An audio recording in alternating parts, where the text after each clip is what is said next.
show you how I set up and mix my China paints. This is my palette, and I arrange it so that color families are together. These are purples, and then we have blues. I have my yellows, greens, then the browns are in here, and then I have red up here. These are dull colors like your lip red and that sort of thing here. And then I have the white down here and black down here. Typically the ones up the middle, because there's a wider space here, allow for better mixing. So I have my darker green here and my lighter green that I mix to make my leaves.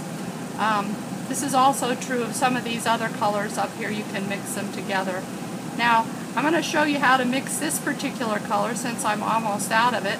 And what I do is I use glycerin, 1 ounce glycerin, half an ounce of water mixed together. That's what I mix them with. You need a plain tile, a palette knife, and this is how we're going to mix it. First you want to put out a little bit of the color. Sometimes they're stuck in these jars. You can just sort of wind it around a little bit. We want a size about the size of a dime or a little bit better.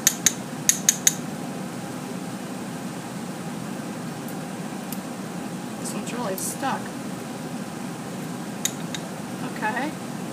Now you do want to be careful not to raise a lot of dust, because most of the China paints, especially the old ones, do contain some lead.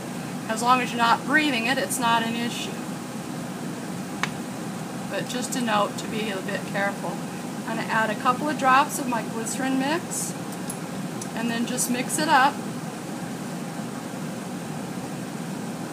You want this to be somewhat thin but not runny, because it will dry after you put it in the palette, and it'll work somewhat like watercolors at that point.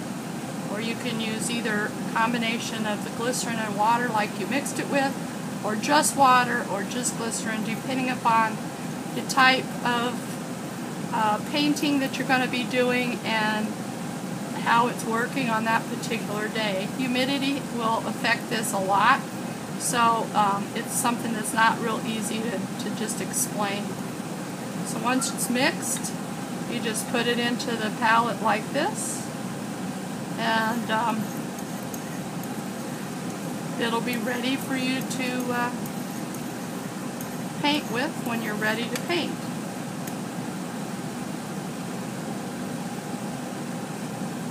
I also write down what colors and by what